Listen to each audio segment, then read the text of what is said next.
Olá, está no ar, na TV Beltrão, o programa Dentro do Fato, que conta com a participação do comunicador Ardir Seleski e também com o nosso convidado, o Dr. André Castanha.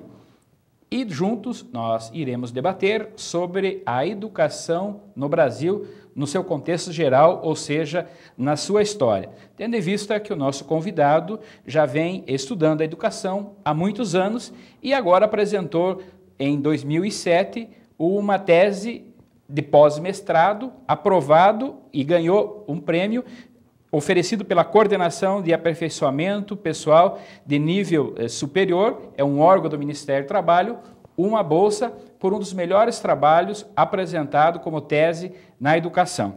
Por isso, se sinta à vontade, Dr. André Castanha, no nosso programa, e gostaria que o senhor já começasse a dizer para nós e para os nossos telespectadores o que significou nessa história, na sua tese, o ato adicional de 1834 para a educação.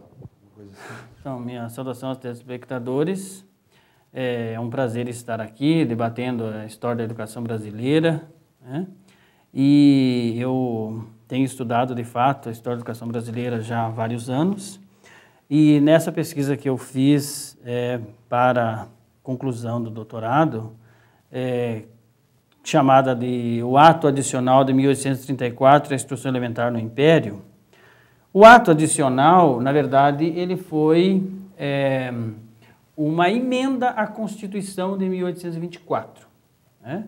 E por se tratar de uma emenda, ela resultou do debate, né, do jogo político ocasionado a partir da queda ou da renúncia do Dom Pedro I, e ela garantiu, né, ela instituiu as assembleias provinciais e com isso deu poderes para que as assembleias provinciais passassem a legislar sobre instrução pública nas suas províncias. Como é que era a educação até então, até 1834?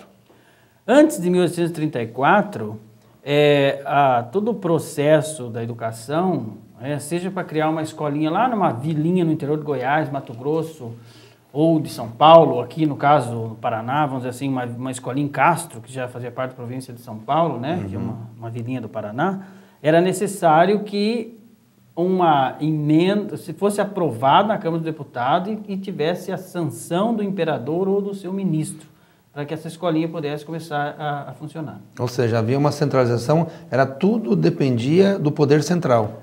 Tudo passava por lá. Tudo passava por lá, né? A contratação de professores, abertura de escolas, e aí a demissão de professores. Ministros. Nomeação, claro, o imperador nomeava os ministros, nomeava os presidentes de província, né?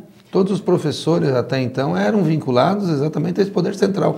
Não haviam professores como hoje, professores estaduais, professores municipais. Eram todos ligados ao governo central. Na verdade, existia a Constituição de 1824, ela criou as províncias. E as províncias tinham um presidente e um conselho de governo.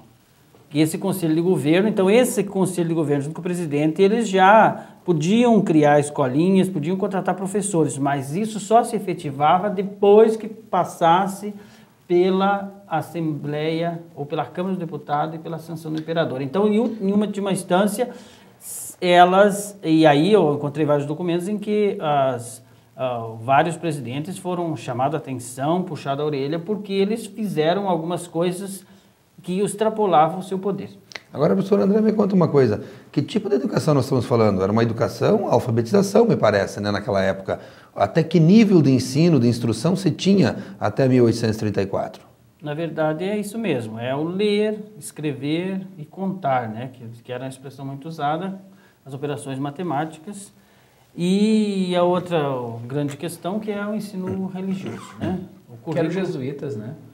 Os jesuítas, até inclusive esse ano, né, é um fato também que a gente deveria comemorar, nós estamos completando os 250 anos de escola pública no Brasil, foi justamente há 250 anos atrás, 28 de junho de 1759, que os jesuítas foram expulsos do Brasil.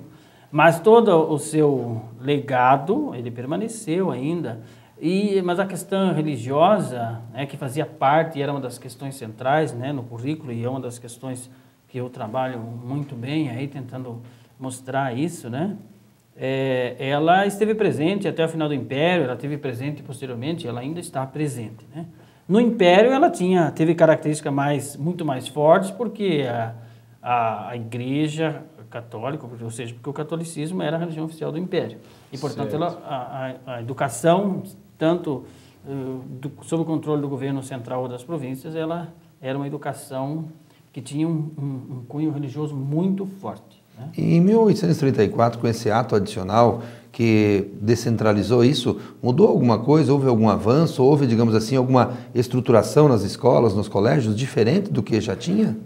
Na verdade, eu tento mostrar que esse ato adicional, né, de 1834, ele foi favorável, foi positivo para mim. Eu vejo como positivo para a educação, no sentido de que ele deu condições para que as províncias começassem a criar escola. Então, de uma certa forma, ele democratizou a pouca educação que existia. Até para a pessoa que está em casa assistindo o programa, professor, quando se fala em província, dá para quase que dizer seriam os estados, né? Os estados. No momento da nossa independência, nós tínhamos 18 províncias e depois foram criadas mais 2, que foi a do Amazonas e do Paraná. Mas é importante lembrar também, né, professor, que esse ato adicional, ele nasceu para fazer um acordo entre as duas províncias políticas que tinham, e aliás é bastante polêmica, porque tem historiadores que defendem que a educação antes do ato adicional era a educação centralizada, defendida aí e por alguns historiadores colocado como conservadorismo. E a educação, após o ato adicional de 1834, foi a descentralização da educação, que era defendido aí pelos progressistas. Então, antes da instituição do ato de 1834, ele era o governo monárquico, não é? Sim, o governo monárquico, ele foi todo o período, desde 1822 até 1889. Nós tivemos o primeiro reinado chamado, que foi com Dom Pedro I, que foi de 1822 até 1831, e depois o período das regências, que é onde ele abdica, né, que vai até de 31 a 40, e depois de 1840 a 1889 o segundo reinado, com Dom Pedro II. Todo ele foi monárquico.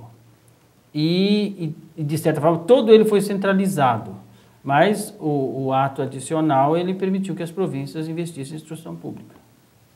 Qual era o perfil do professor antes do ato adicional de 1834?